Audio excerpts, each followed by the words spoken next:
Atenção porque vai começar a aula de Educação Física.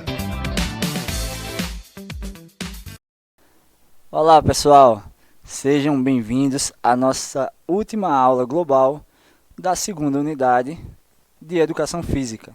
Sou o professor Cardoso Neto e hoje faremos o nosso resumo para a nossa avaliação.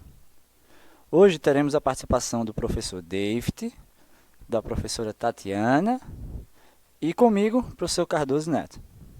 Faremos um resumo sobre o futsal, o handebol, o vôlei e o basquete, que foi assunto das nossas aulas complementares, sobre o atletismo e sobre a origem dos esportes e os esportes coletivos, esportes que foi o tema trabalhado nessa unidade.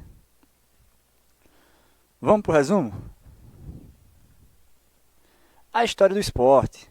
O que é esporte? Segundo o dicionário português, a palavra esporte é um substantivo masculino que se refere ao conjunto de exercícios praticados diante de regras perante suas respectivas federações, com o intuito de competir em jogos individuais ou coletivos, de forma recreativa, educativa, sociocultural, profissional e como meio de melhorar a saúde. O que são esportes coletivos?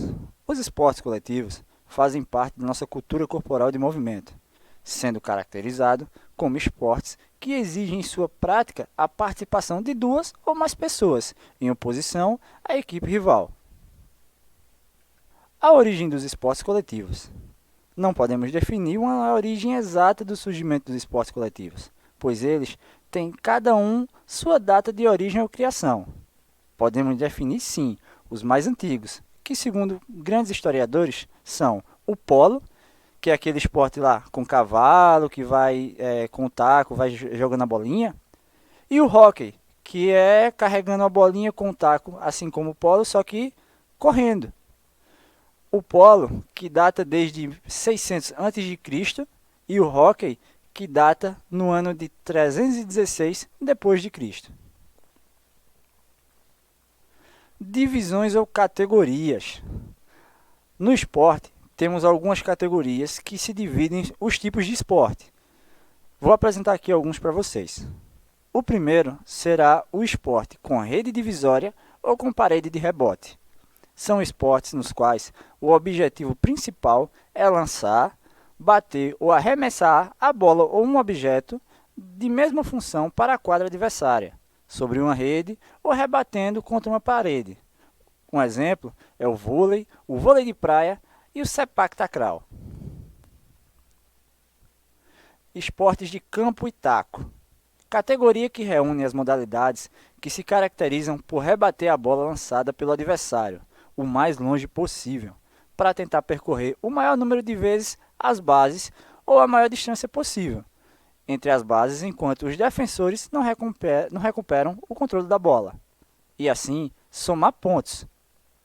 O beisebol, o cricket, softball, bramball e o pesa-palo são um dos esportes de campo e taco. Esportes de precisão.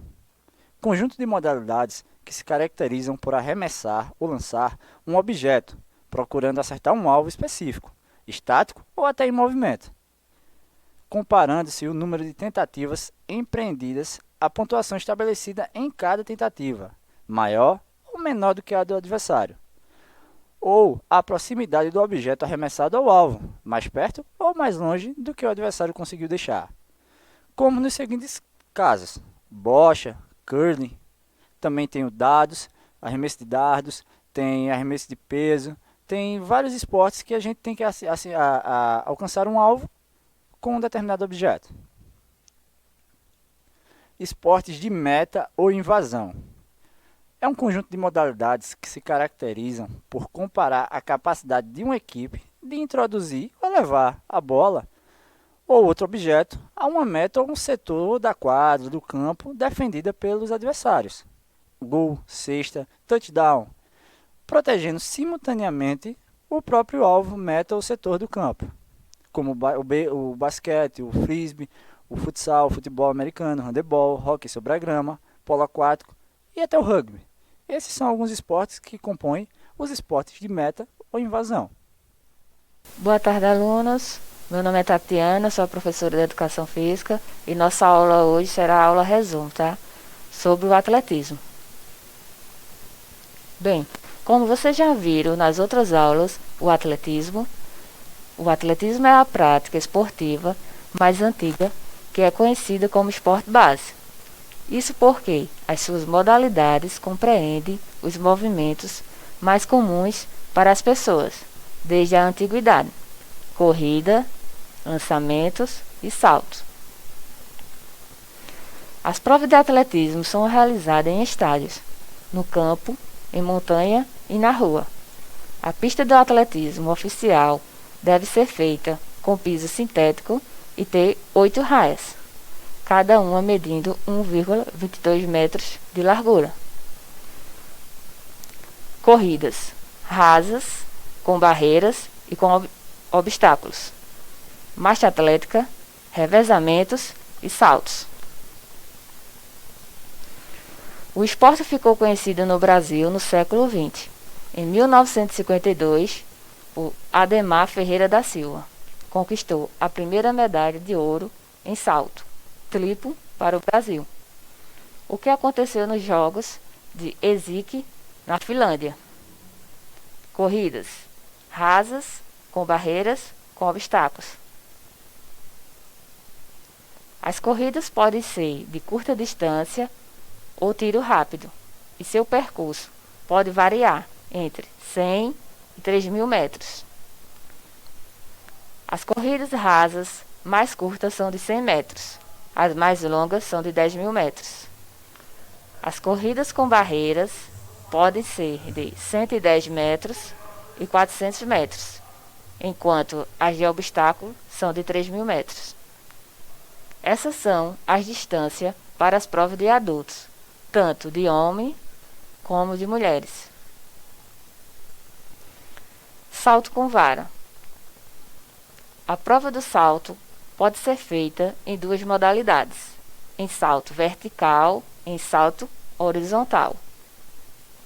As provas de salto vertical compreendem salto em altura e salto com vara.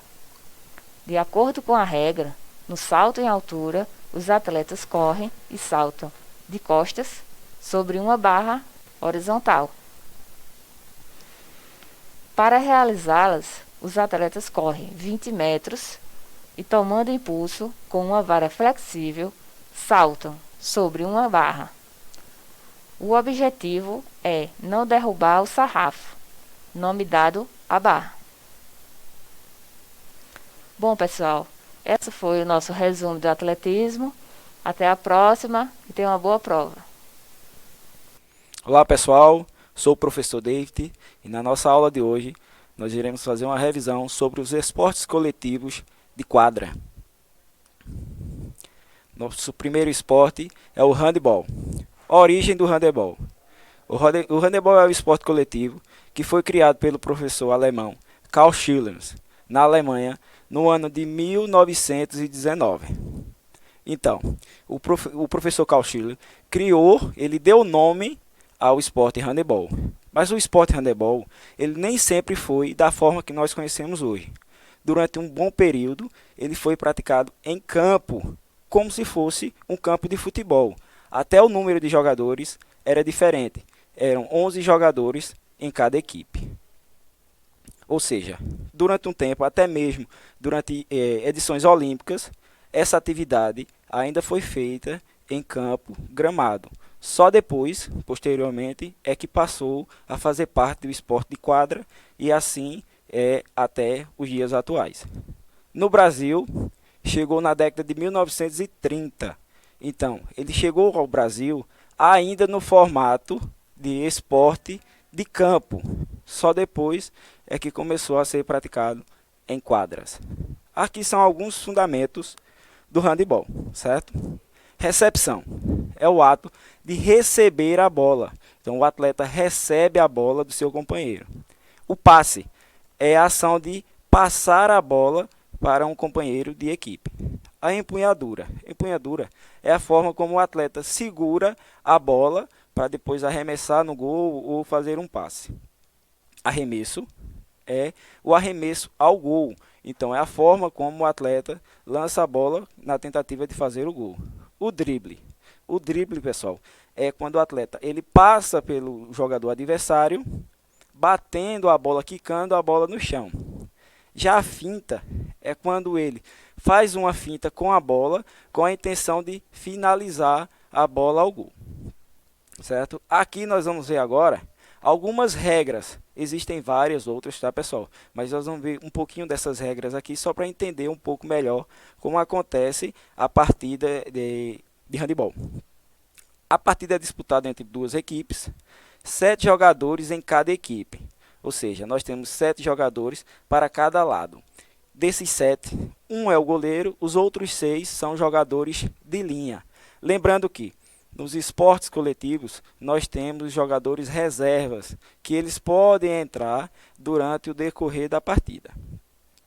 Até 3 passos sem bater a bola no chão. Então, isso é uma regra que tem no handebol e tem também no basquete, que o atleta ele não pode dar mais de 3 passos com a bola na mão. Ele pode dar vários passos batendo a bola, mas com a bola segurando apenas 3. Se ele der o quarto, é falta, certo? É paralisado o jogo e a bola passa para a equipe adversária.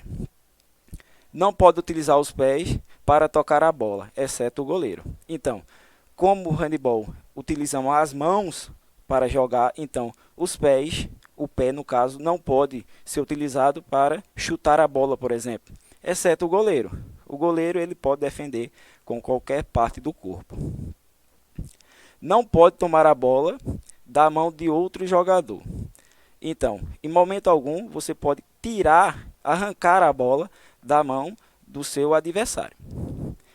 Na área, apenas o goleiro. Existe a área, que é uma espécie de meia-lua, e naquela área ali, as ações são apenas do goleiro. Se o atleta entrar, por exemplo, com a bola dentro daquela área, o jogo é paralisado, é dado falta e a bola passa a ser do time adversário. Ele pode até entrar em algum momento, por exemplo, ele tentou um arremesso e acabou caindo dentro da área, segue o jogo, certo? Mas se ele entrar com a bola, pisando dentro da área, é passada a bola para a equipe adversária.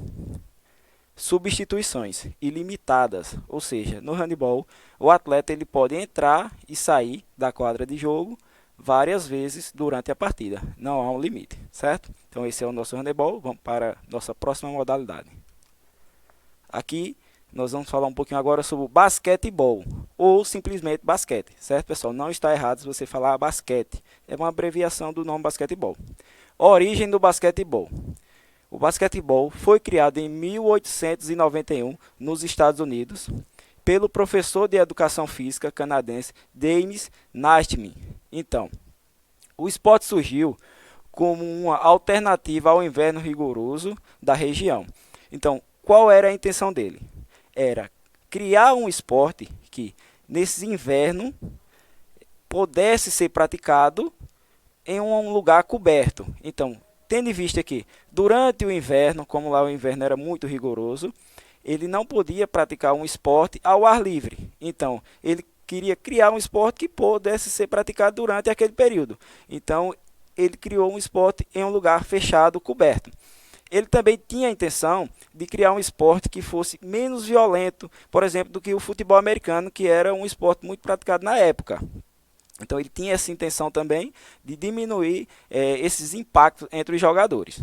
Então, após criar também, como ele era um professor, ele levou esse basquete para suas aulas de educação física e assim tinha a intenção de melhorar a questão da coletividade entre os alunos e o trabalho em grupo entre seus alunos.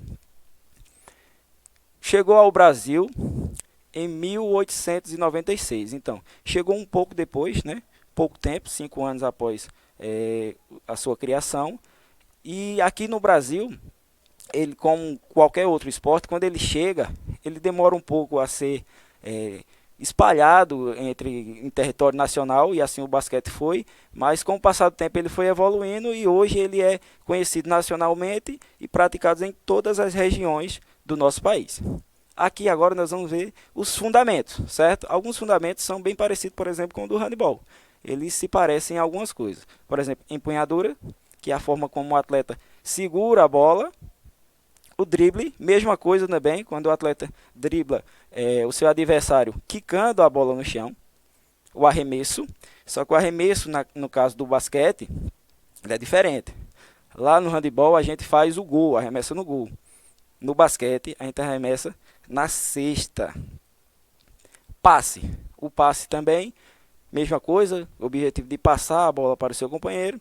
E o rebote é o seguinte, um jogador ele arremessou a bola na cesta, aí, às vezes a bola bate no aro ou bate na tabela e não cai. Então o jogador de defesa ele tem a opção de saltar e recuperar essa bola, é chamado de rebote, é uma técnica que é um fundamento que é trabalhado. Aqui nós vamos ver agora também algumas regras que para a gente entender um pouquinho, que vai ajudar a entender um pouquinho mais sobre a modalidade. A partida é disputada entre duas equipes, 5 jogadores em cada equipe. Então, no basquete são 5 jogadores, nós não temos goleiro no caso, que é cesta, não é gol. E como também falei, o atleta pode ser substituído durante a partida. Os pontos variam de acordo com o local de arremesso. Lance livre, 1 ponto. Se for arremessado da linha de 3, valem 2 pontos. E fora da linha de 3, valem 3 pontos. Então, o lance livre é uma espécie, como se fosse, vamos lá, comparar com o futebol, o futsal, como se fosse um pênalti. O atleta fica só ele e a cesta, e ele arremessa. Quando acontece uma falta, o juiz pode dar esse lance livre. Já a linha de 3 pontos, a linha de 3, que vale 2 pontos, é uma linha onde nós temos uma área, certo? E dentro dessa linha, se você arremessou, a bola caiu, ele vale 2 pontos. Se for depois dessa linha, que é um arremesso mais longo, aí vale 3 pontos. Até 3 passos sem bater a bola no chão. Então, a mesma regrinha lá, é o mesmo que acontece lá no handebol. O atleta ele só pode dar até 3 passos. Se ele passar disso com a bola, tá, pessoal? Batendo a bola, ele pode circular na quadra de jogo. Batendo a bola, 3 passos, e em seguida ele tem que, sem bater a bola, 3 passos, em seguida ele tem que passar para alguém da sua equipe. O jogo está dividido em 4 tempos de 10 minutos. Então é interessante aí no basquete que o basquete ele tem 4 tempos. Diferente, por exemplo, do futsal, do handebol, que temos 2. Então são 4 tempos de 10 minutos cada, certo? Então esse é o nosso basquete. Vamos para a nossa próxima modalidade, que é o voleibol, ou simplesmente vôlei. Pode falar vôlei também, não está errado não, tá? Origem do voleibol. O voleibol surgiu nos Estados Unidos em 1895. Seu criador foi o americano William George Morgan. Sua ideia era criar um esporte que tivesse pouco impacto e contato físico entre os adversários. Então, o objetivo de William George, era criar uma modalidade esportiva que diminuísse o contato físico e evitasse lesões entre os participantes. Tendo em vista que o público-alvo de William eram pessoas de mais idade, então ele queria evitar esse fato que era o contato. Por exemplo, no basquete já era disputado, já tinha a prática do basquete, mas tinha ainda o contato físico. Então ele criou um esporte onde poderia dividir a quadra, cada equipe de um lado da quadra, e assim diminuir esse risco de lesão, certo? Praticado no Brasil pela primeira vez em 1915. Então, ele chegou ao Brasil em 1915, certo? E como eu falei no basquete, com o tempo ele foi evoluindo e foi se espalhando em todo o território nacional. E hoje nós podemos afirmar que o Brasil é uma potência mundial nessa modalidade, certo? Tanto no vôlei feminino quanto no vôlei masculino, com grandes conquistas a nível olímpico, mundial. Então, o Brasil hoje é uma potência mundial na modalidade. Aqui são os fundamentos, certo? Diferente dos outros esportes, como eu falei, do basquete, do handebol, do futsal, que são esportes de invasão, o voleibol é um esporte de rede. Há uma rede divisória entre as equipes, então não é um esporte de invasão. Então, seus fundamentos, eles são diferentes dos demais. Primeiro fundamento é o saque. É o fundamento que dá início ao jogo, início à partida. Depois, após o saque, vem a recepção. O atleta pode utilizar a manchete ou o toque. Após a recepção, nós temos o levantamento, que é preparar a bola para o ataque. Então, após o levantamento, nós temos o ataque, que é onde ele finaliza com a intenção que a bola caia na quadra adversária. Só que na hora que vai fazer o ataque, a outra equipe tem a opção de fazer o bloqueio, que é subir com as mãos estendidas e tentar bloquear para que essa bola não caia na sua quadra. E em seguida nós temos a defesa. A bola passou pelo bloqueio, nós temos a defesa. A defesa ela é interessante por quê? Porque na defesa o atleta ele pode utilizar qualquer parte do corpo. Por exemplo, os pés, a cabeça, qualquer parte, certo? Diferente dos outros fundamentos. Agora vamos ver algumas regras para a gente entender melhor como acontece a prática do voleibol. A partida é disputada entre duas equipes, 6 jogadores em cada equipe. Então, nós temos 6 jogadores do lado A, 6 jogadores do lado B. E nós temos um jogador que é chamado de líbero. Quando você estiver assistindo uma partida de voleibol na sua casa, você vai ver que vai ter uma pessoa com a camisa diferente dos demais. Esse é chamado de líbero. Ele tem uma função específica, que é a defesa. Ele é treinado para fazer a defesa no voleibol. Então, ele não faz saque, ele não bloqueia, ele não ataca, a função dele é fazer as defesas, que é treinado para isso. Uma partida pode ter até 5 sets. Então, nós temos uma partida de voleibol, ele pode durar 5 sets. Então, nós temos 4 sets de 25 pontos, que é o normal, e mais um set que é chamado de tie break. Então, se empatou em 2-2 entre as duas equipes, esse quinto set é chamado tie break, ele tem uma pontuação menor, que é de 15 pontos. Cada set tem 25 pontos, com a diferença mínima de 2 pontos. Então, cada set ele tem 25 pontos, os 4 primeiros. O tie break é apenas 15. Então, se chegou a 25 pontos, encerra a partida. Mas tem que ter uma diferença entre a pontuação do time A por time B de 2 pontos. Por exemplo, se tiver 23-23 e um chegar a 25 e o outro ficar em 23, beleza, encerra a partida.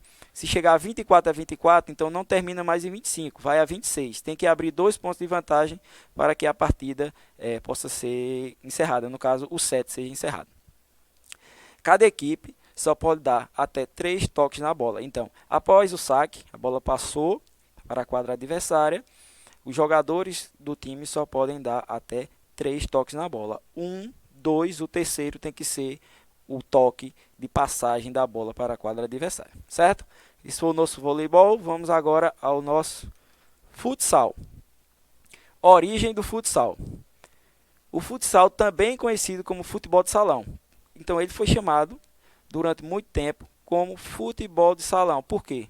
Porque se parecia muito com o futebol. Então, durante muito tempo se utilizou o nome futebol de salão. Hoje não, hoje é mais comum só escutar o futsal mesmo. Teve origem em Montevidéu, no Uruguai, na década de 30.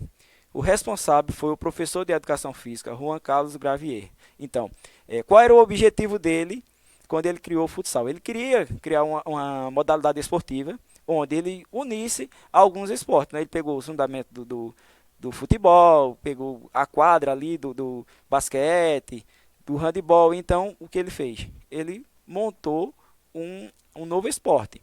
E aí surgiu o nosso futsal. O futsal no Brasil. Então, pessoal, o futsal no Brasil ele é bem interessante. Por quê?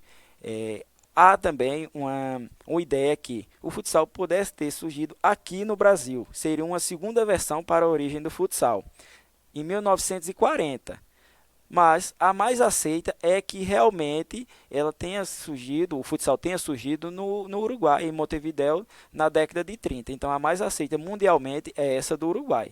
Mas uma certeza que nós temos é que o futsal no Brasil ele se tornou uma potência mundial. O Brasil se não for o maior, mas acreditamos que seja assim, o maior e melhor futsal do mundo. Então o Brasil se tornou essa potência mundial na modalidade. Infelizmente ainda não é a modalidade olímpica, mas nosso Brasil é muito forte no futsal.